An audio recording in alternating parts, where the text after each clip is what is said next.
When I decided to sign the Unite the Right Accord with Yuri Fulmer, I didn't do it lightly. Like many of you, I had questions about land acknowledgements, DEI policies at Capilano College, and TFWs. So before I agreed to anything, I sat down with Yuri and I asked him some tough questions about what his positions were on these things. He didn't flinch and he answered the questions clearly, looking me in the eye. And I think you need to hear straight from Yuri what his positions are on these issues. Yuri, let's start with the elephant in the room. There's a video of you as Chancellor at Capilano University giving a land acknowledgement and using words like stolen land and unceded. And for a conservative base that's fighting for its property rights, this raises questions. How do you explain that to people? How do you say to them you didn't, what did that mean? Dallas, I want to look conservative members dead in the eye and answer this honestly. For a long time, I viewed land acknowledgements the same way most people do. You hear them before the puck drops at a Canucks game. You hear them before kickoff at a Lions game. I just viewed it as polite corporate throat clearing before we got down to real business. I didn't think much of it, to be honest. I didn't realize what the BC Liberals and the NDP were doing with this toxic culture. And frankly, I wish I had seen the danger of those words a lot sooner. Because while business people like me thought it was just harmless, it was PR, radical activists in this province were using that exact language to build a legal trap to catch us. And when the Cowichan decision came down and I saw David Eby weaponize DRIPA, which the BC Liberals, by the way, supported, to actually threaten private property, hand over public lands, then the blinders came off for me. That realization that these weren't just polite gestures, but the legal language framework for a massive land grab is exactly what woke me up. It's what convinced me I had to get off the sidelines and take down the political culture of compelled speech and virtue signaling that has done real harm in this province.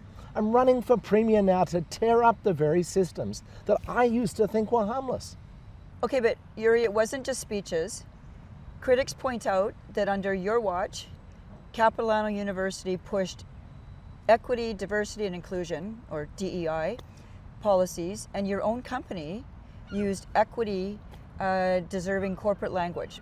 Don't you think conservatives should believe in merit instead of DEI and putting people ahead due to their skin color and sexuality?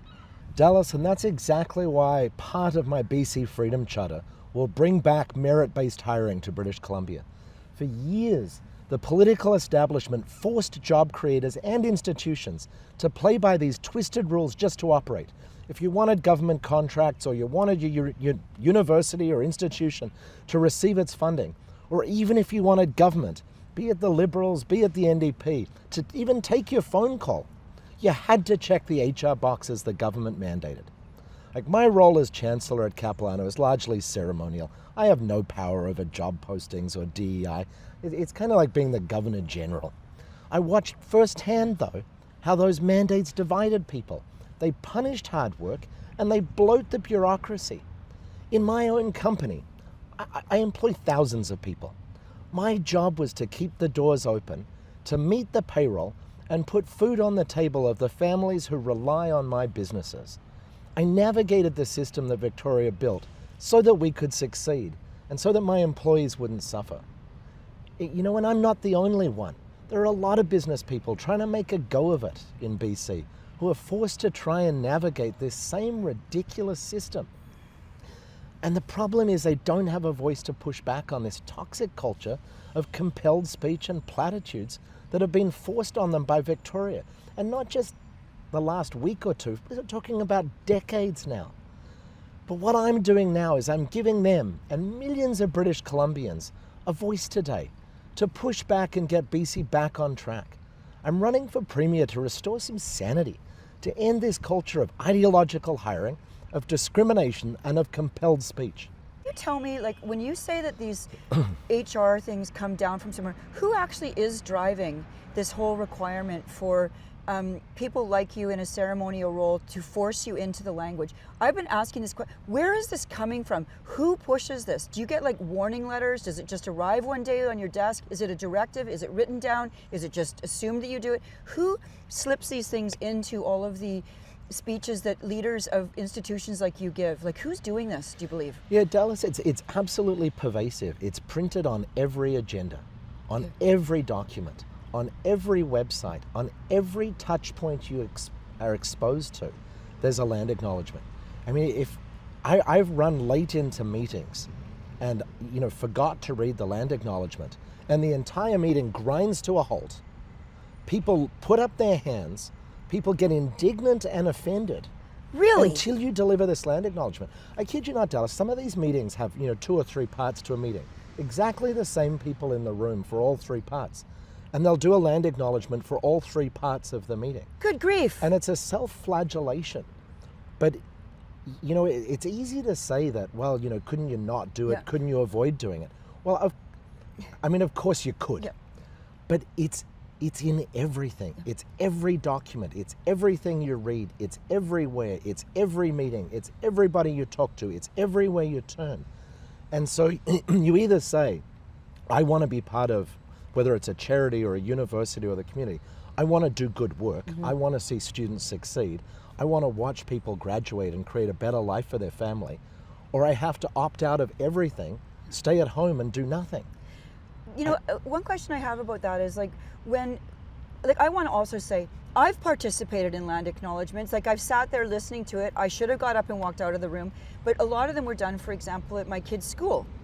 And sometimes what they've done is they've seconded the children, like friends of my daughters, to do it. So am I going to stand up in the middle of this little girl saying this land acknowledgement and ruin the whole event, embarrass my kids? Like, there's that whole embarrassment part. Like, they trap you in a place where there's really no out. And I could see my daughters would say, Mom, no, don't say anything, because I would ruin the whole event for not, like, I would like to do it. I would have no problem doing it, but I'm going to affect my kids.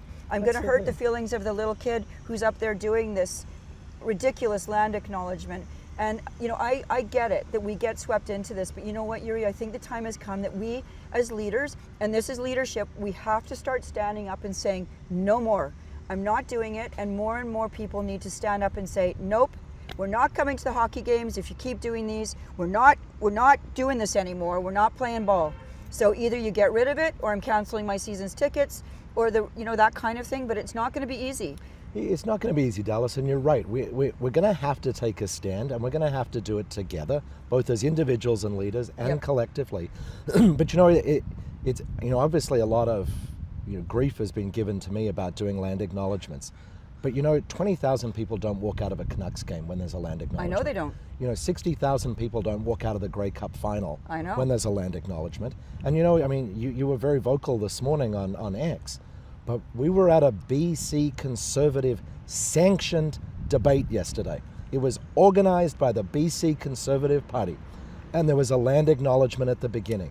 And all 5 of us, and you've criticized all 5 of us, including me, but all 5 of us sat there in stunned silence and did nothing, including my competitors who've been very quick to chastise me. I noticed. But they all sat there in silence. I did too, so bad on me. But the most vocal critics of land acknowledgements and the people who've, spent weeks now chastising me for this, lambasting me, all sat there. And they sat there in deathly silence. So it is pervasive, because nobody did anything, Dallas. I know, it's pervasive, and it's very difficult in that moment to do it. But this is where I actually think it's easier sometimes to take punches in the face than get up and go against your peer group. It's the intense pressure of social pressure to conform, to be good, and just go along. And we're polite people, and it's hard to be a rebel when we've been raised to be deferential to authority figures. We've been raised to accept institutional superiority, I was angry this morning, and I did post that, and I'm just hoping that maybe what I would like people to do is, all right, that's your land acknowledgement. Guess what I'm going to say?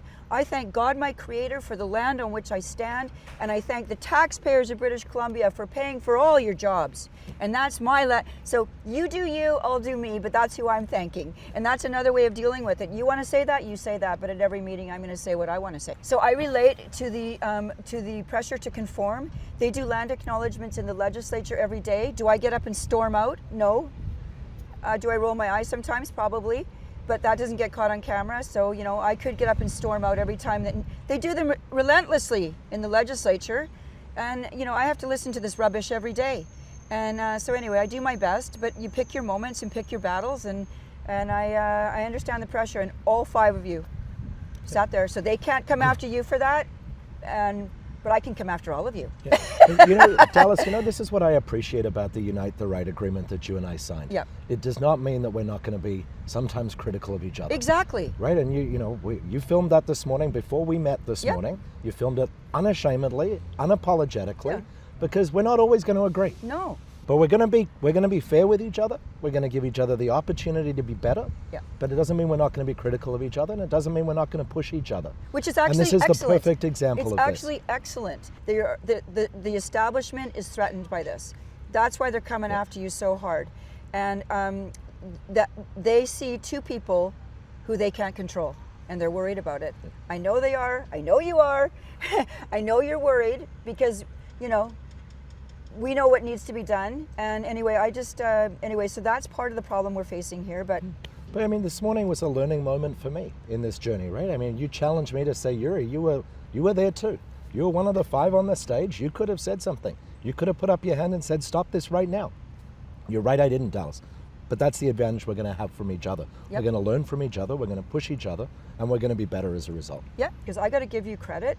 You're the only person who's running for leadership who has acknowledged that across the province, 1BC is sitting at almost 11%, and that percentage goes up when you leave the Lower Mainland.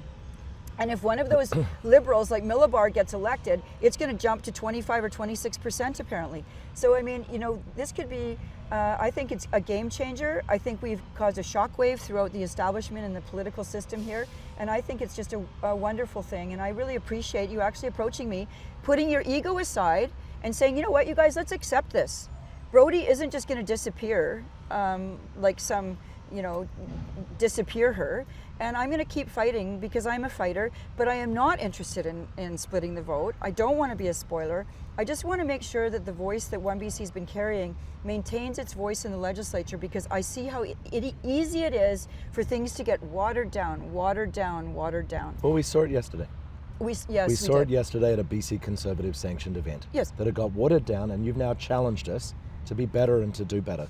And I really appreciate that. And on the topic of 1BC and the reason for this Unite the Right agreement, what we really heard yesterday on the stage were 4 leadership hopefuls basically saying the force of their dynamic personality is going to get the entire right to line up behind them. Yeah. And that to me is ego. It is ego. Right, that's ego. That's them saying, I am such a great inspiring leader that everybody with very diverse ideologies all going to line up behind me. Yeah. I think you and I are more pragmatic. Yes. To say that the number one goal is not our egos. Number one goal is defeat the NDP.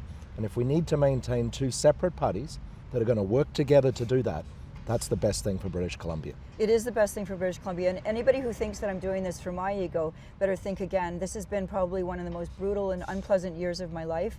I'm now making a lot of friends because it's turned, the winds of change are blowing. Yep. I now see people everywhere who stop me and just say thank you. Particularly people who have grown up in communist countries stop me and say thank you. This is reminding me it's almost worse than Poland now here. Yep. But you got to be a strong person, and you got to be brave, and I am that. I'm strong and I'm brave, and I'm smart, and I'm super well educated, and I know what I'm doing, and I know that this is a good deal. I do too. Yuri, another thing that's come up in my Unite the Right coalition with you is people are saying that you used temporary foreign workers in your business. And this makes people mad because they feel like temporary foreign workers take lower wages and thereby suppress the wages for British Columbians. How do you explain that you used TFWs, as they're called, in your business? Dallas, I don't justify the program. The program's completely broken. But let's be totally honest about who broke our economy. Victoria insiders, whether they're Liberals or New Democrats, destroyed our local labour market. They made housing so incredibly expensive that our young workers literally had to pack up and flee the province. Then, after they chased our workforce away, they looked at businesses like mine and said, don't shut your doors. Here's a broken federal program to help. So I chose to keep my business open. I chose to keep supporting my local staff and the communities that we serve, make sure that people had jobs locally. I've always prioritized Canadian applicants, and my workforce remains 93% Canadian. You know, and I'd give you an example. I have an A&W in a small community in BC. There isn't another town for an hour and a bit on either side of it. And we have a huge highway business in the summer. So I need about 85, 90 people in the summer. Well, that'd be 6-7% of the population of that town that I need to work for me. And all my competitors need 6 to 7% of the population of the town. Well, those people just aren't there. So there are places in British Columbia where we need to supplement the workforce for part of the year. And to say that, British Columbians are going to be prepared to move to small towns for a few months in the summer is just not realistic. So, there are occasions where we do need to supplement our local labour force. We do it as an absolute last resort. We'd much rather hire our customers and the families of our customers. That makes business sense. It's interesting because I spend my summers on the Sunshine Coast, and I know there's a Wendy's and a Tim Hortons up there, and they wouldn't be able to run without these programs. And I've seen it myself because, there's only so many jobs. There are kids up there working, and my kids work in the summer up there at some restaurants. But they do need workers, and they do worry that they won't be able to get workers to keep their places open. And I know for a fact that's going on the Sunshine Coast, so it is a concern there too. Yeah, and I own the A&Ws on the Sunshine Coast, so I'm not sure why you're at Wendy's, Dallas. You could be buying teen burgers at A&W. Well, my daughter's actually worked at the Wendy's, I guess, up there for a summer, and they've learned some stuff from that. It's tough work, and what I think that too is like, what percent would you say of your workforce is TFWs? It's less than 7%. Less than 7%, and so that's 93% Canadian workers. Can I ask you something? How many of the other leadership candidates are even running a business that employs? How many people do you employ? A couple of thousand people across all of our businesses. So I would be the only person on that stage that actually owns and operates a business. So, with respect to the other leadership candidates, taking cheap shots from people who've never actually run a business, is a little bit disingenuous. That's a really important piece for me because the job ahead in running this province is going to take incredible managerial skills and an ability to run basically employees' workforce. This is a big deal. And if you've even tried to run employees of 4 or 5 people, it is extremely difficult. It is a big job, and it takes experience to run a whole bunch of people. I also run a business. I don't have as many employees as you do, but it takes work just to coordinate with 5 or 6 people. It really does. And I run that business on the side while I'm doing this work, and people will say, oh, you've already got all these millions. It's like, yeah, I've got an investment in this province. You should appreciate that more than not appreciate it. I do care about this province because I see what's coming, and it's bad for all of us business people. And I respect your business acumen, Yuri. It's one of the reasons why I really I respect your ability in this area, and we're going to need somebody who can manage this mess. It's a big mess. And that's what I want to bring to this, Dallas. Like I think I turn 52 next week. So I've been in young. Wow, thank you. My kids think differently. They think I'm really a old. Youngster. But I've spent 30 years in business for myself, and so you know what it's like to sign the front side of somebody's paycheck, right? Yes. You also know what it's like when your employees put their families' livelihoods in your hands and the decisions you make, right? That's a weighty responsibility, and that's the responsibility we take as legislators, right? And yes. Ultimately as the Premier. And so I want to bring that weight of having understood what it's like to know that feeding people's families is based on the decisions I make in the business. Yeah, makes sense to me. And Dallas, look, at the end of the day, if you know a good BC kid who's hardworking, who wants to move out to a rural community and work in the fast food industry, send me their resume. We are always looking for good people. But of course, I absolutely despise the fact that government forced job creators into this corner. I'm a builder, and I'm running to fix the economy, build housing, restore our workforce so BC businesses don't have to rely on broken temporary foreign worker programs to stay afloat. At the debate, you said something extremely important for supporters of 1BC, and that is you made a big announcement. You said that once you are Premier, you are going to stop all voluntary land transfers and money transfers to First Nations in BC until we get this sorted, if not forever. And this is a massive first step that needs to happen. I have no idea why we've been just voluntarily transferring money, land, and power to First Nations for all these years when the province is already broke. But why don't we talk about that a little bit? What are you saying here? You know, Dallas, I'm a business guy. When a business is bleeding out, you don't sit around and negotiate. You stop the bleeding.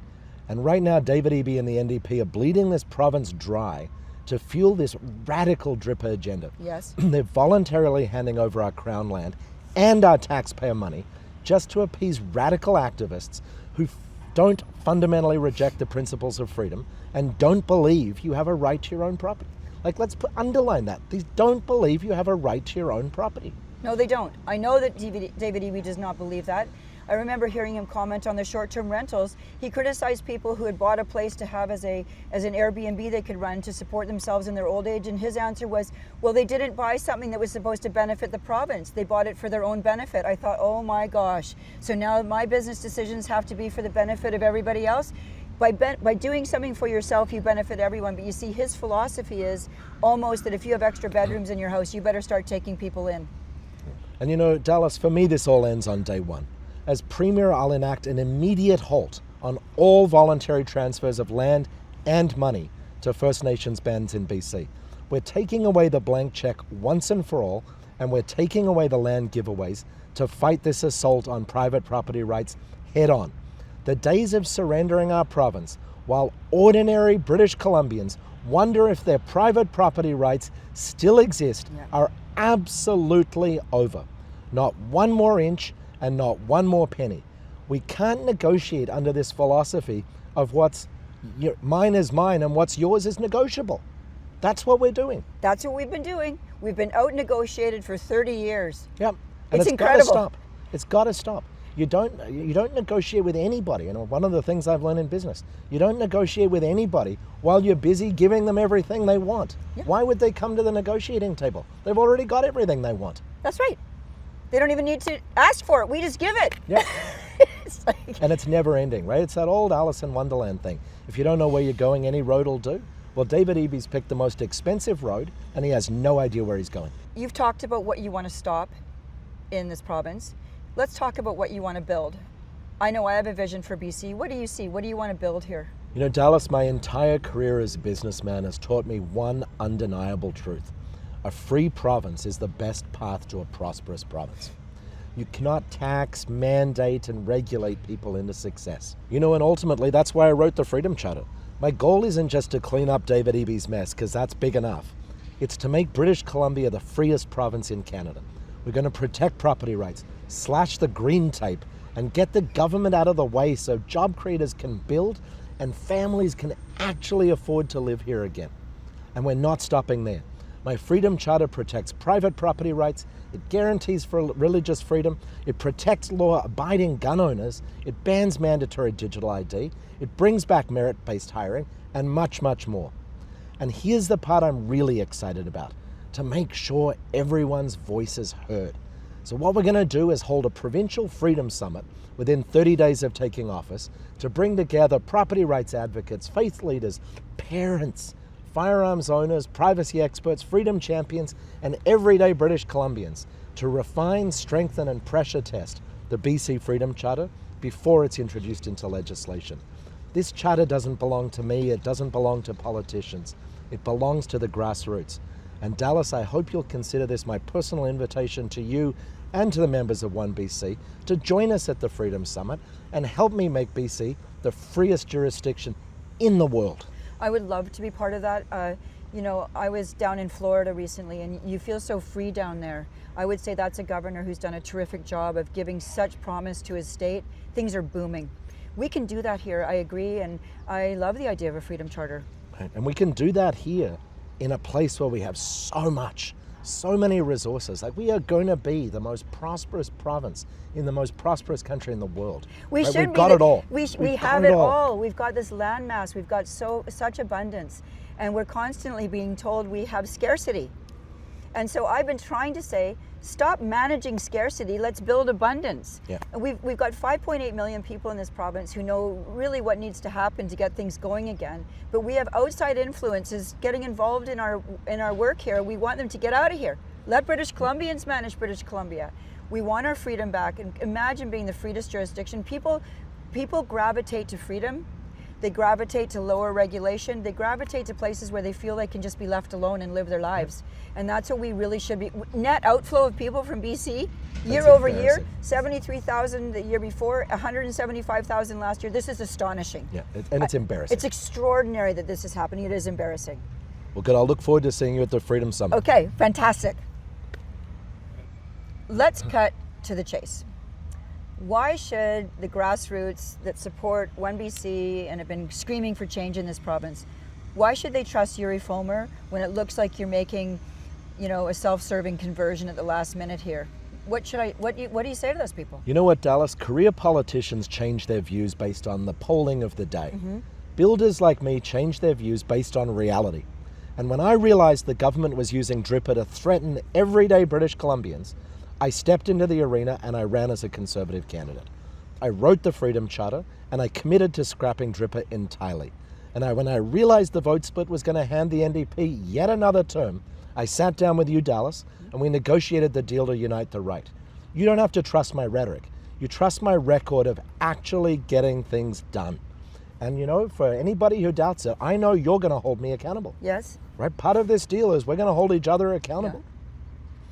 But Dallas, let me turn the tables for a second. Yep. You and I have talked a lot about my record, yep. But let's talk about yours. Sure. The establishment is mad as heck about our Unite the Right Accord. Every other leadership candidate has come out explicitly against it. Yes. And ultimately, I think they'd rather have 50 plus NDP MLAs in the legislature than see you sitting there helping a Conservative government enact new policies, like the Freedom Charter. But I couldn't disagree with them more strongly. Nevertheless, you have your own political party, so why make this deal with me? Well, why make this deal? Because we're obviously a small party. People like to joke and say it's a one-person BC party. That's okay. I see the jokes, and I don't, I try not to take myself too seriously. I hear it. We are on the ice playing as a result of this deal. That's what's happened here, and so that is a massive victory for us. And believe me, the establishment is not happy that my name is even being mentioned in these events. It's my understanding a lot of them were told, don't ever say her name, don't ever mention 1BC. If we just ignore her, she will eventually go away. Well, I've got news for you. I'm not going away. If I get voted out, that's fine. But for now, I'm going to be a force in BC, and I'm really happy about this Unite the Right agreement. And, I just think that for me, I got something out of this. You got something out of this. That's called a business deal, and that's a good deal. And I think even better, the province gets something out of this. And the province... It is a guarantee that the NDP will lose the next election. Yes. And we will have a right of centre coalition governing this province under Conservative values, under fiscal conservatism, and we'll make BC the best place in the country again. And I can say something else. I know that the NDP was so sick to their stomachs when they heard we had cut this deal. Yep. This is not something they saw coming. And I want 1BC members to understand what I've done for us here and what we're doing for BC. We are going to be a force, and we're not going to stop pushing. This doesn't mean we pull back at all. It's all gas, no brakes at 1BC, and we're going to keep going.